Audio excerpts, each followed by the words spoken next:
You are in a minority. Did you know that? I'm sure you did.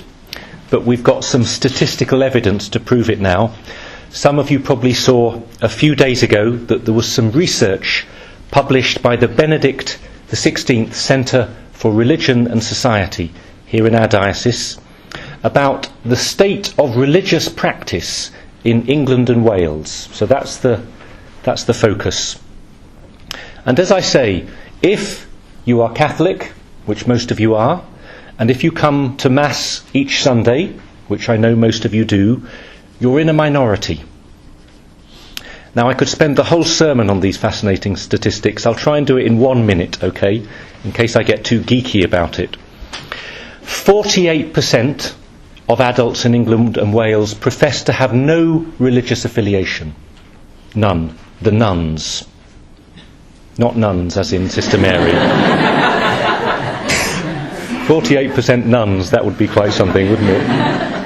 Okay, 48% no religion. Now, this is interesting. 14% of the population were brought up Catholic. So probably baptised. That's higher than I thought, and it didn't get much press, this. 14% of people you walk past in the streets are probably baptised Catholics. But 8% of the population identify as Catholics now. You put a microphone in front of them. What's your faith or religion or none? I am a Catholic. Only 8%. So we're in a minority as Catholics. Of those who are Catholic, who say they're Catholic, 28% go to Mass each week.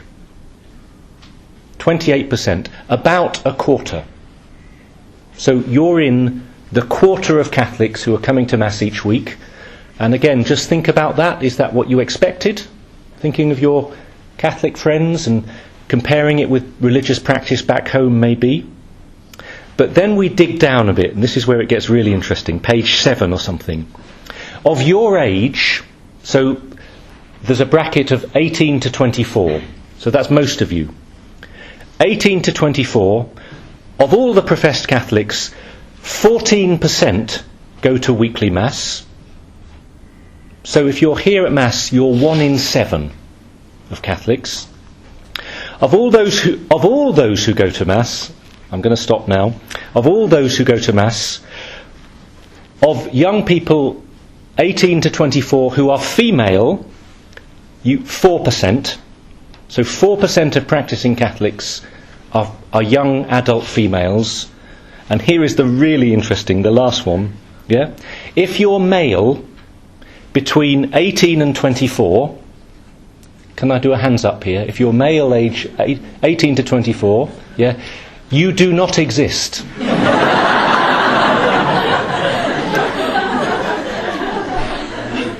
Really, you do not exist.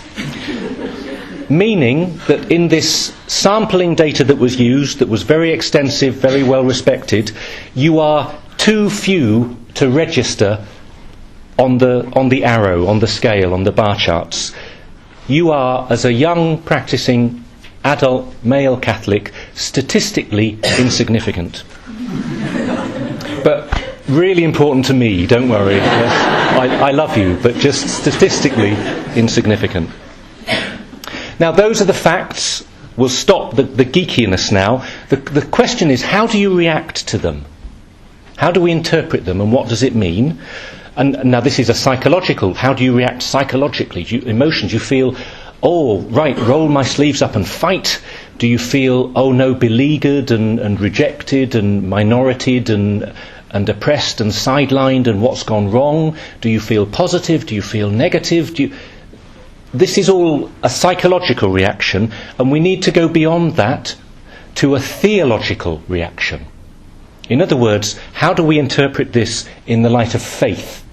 To be a religious minority living and loving and practicing our faith.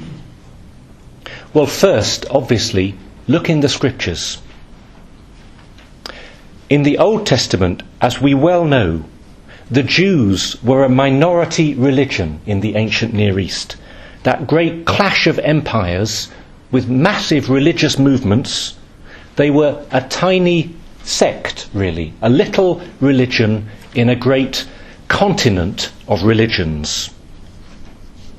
In the New Testament, the Christians are a minority sect within Judaism.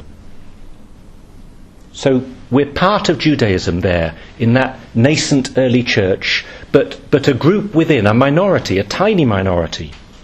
And then when the Christians move out of the Jewish world into the wider Mediterranean Roman world, they are a minority sect within the religious pluralism of the Roman Empire.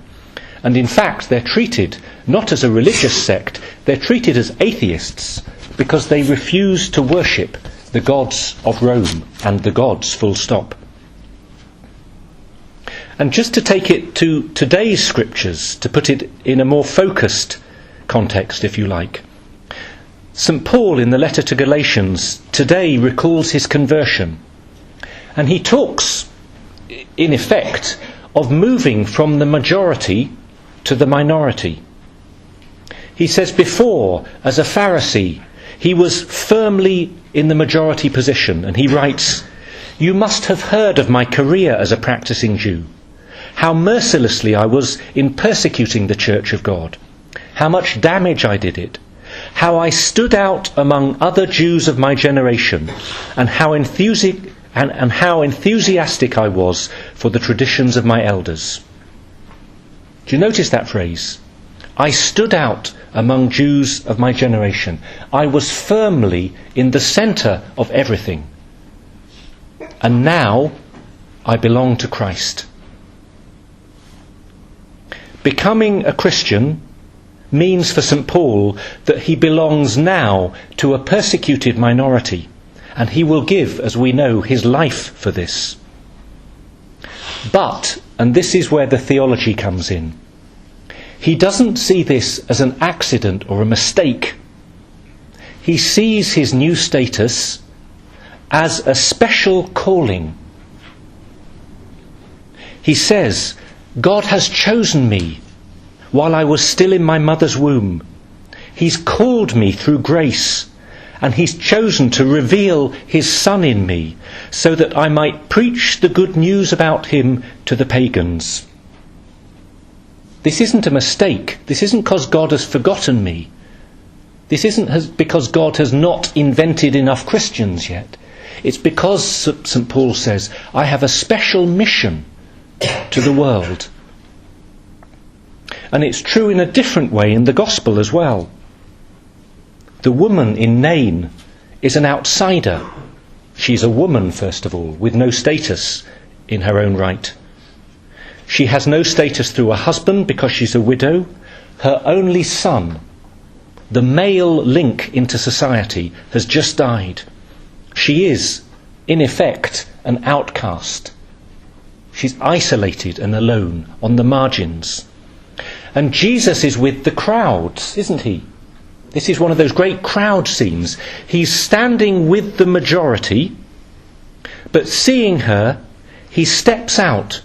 He is moved with compassion, and then he takes the risk of touching the bier, the open coffin of the dead son. And it is a huge risk for him as a religious leader, because to touch the coffin makes him ritually unclean.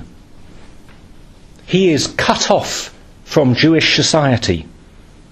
He's cut off from society, full stop. So that this reaching out of Jesus is not just a story about love or compassion or his healing power, it's all of that. It's a story about the risks he would take to reach out to others, and how he is willing to sacrifice what is familiar and safe, his own status, in order to reach out and love others. Can you just apply all of this to yourselves, please? You don't need me to do it, really. We are a minority religion in the United Kingdom, and probably in most of your home countries. And we are a minority amongst our fellow Catholics for practicing our faith and coming to Mass each Sunday. That's the reality. But we must be careful in our reactions.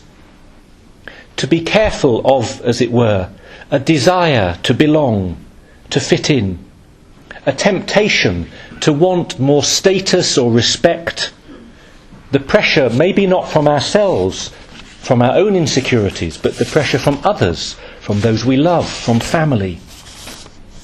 And instead of giving in to that temptation, to see our status as a special calling, that like Paul, you have been chosen from before birth, that you have a special mission to bring Christ to others. And instead of thinking, oh, I wish I was in the centre of society, I wish I was respected and understood by everyone around me.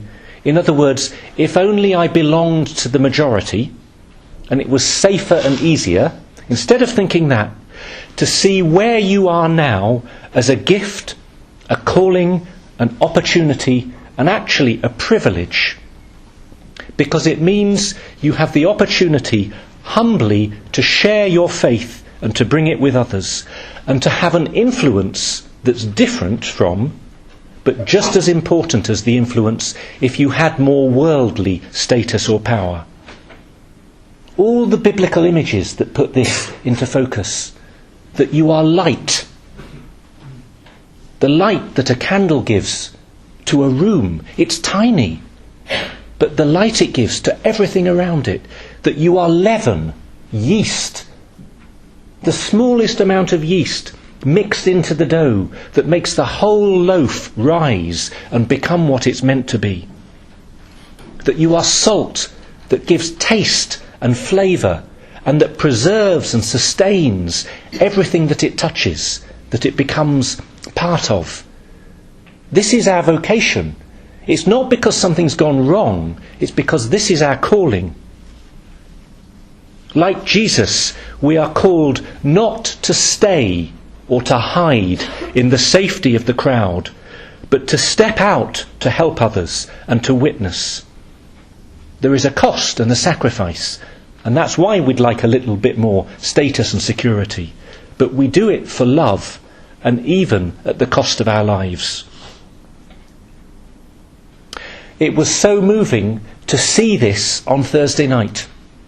Some of you were at King's for our confirmations and baptisms with Bishop John Sherrington, our university bishop.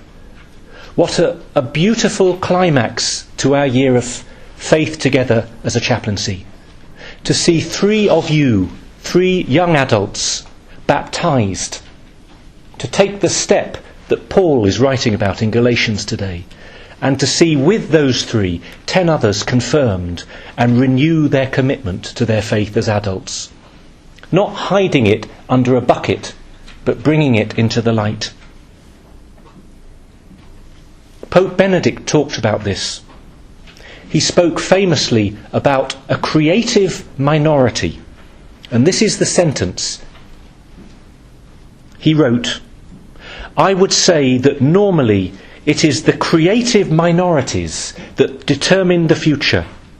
And in this sense, the Catholic Church must understand itself as a creative minority. That is what we are. It's a gift and it's a calling. And finally, not just a sermon here in Newman House at the end of the year, but for you to take this thought with you as you go home. Because for many of you, sadly, this is your last Sunday in London and your last Sunday at the chaplaincy. And not to give a long speech about what it means for you to take your faith home, but simply to encourage you to live your faith at home or wherever you're moving to, just as you have lived it here in London and at the chaplaincy. Your Catholic faith is such a gift for you, and I hope that you've grown to appreciate that more in your time in London this year. It's such a gift for you, but it's a gift that needs to be protected and treasured as well as appreciated. And for you to say as you go home or as you move on, whatever happens, I'm determined to find somewhere to live my faith at Mass each week, to go to confession regularly when I need to, and I'm sure you will, as we all do, to find some spiritual support and nourishment. Because if we don't grow our faith, it will shrink. And we need actually, especially you as young people, to work hard when we move somewhere to find something that will help us in our faith. And instead of going home or moving on and saying, oh, it's not the same as it was in London, it's really hard, there's no other young Catholics around, to really fight for your faith and say, if this is going to be important for me, I need to find something that will help me. I need to find a community. I need to find something to read and share. I need to find, really, other young people that I can live my faith with and that can encourage me in my faith journey. So that's it in a sentence. Yeah. Live your faith. It is such a gift. It has been such a blessing for you, just as you've been a blessing for the church and for others this year. But whatever you do, don't let this be the end of your faith journey. Let it be the beginning of your journey as you leave London and go forward.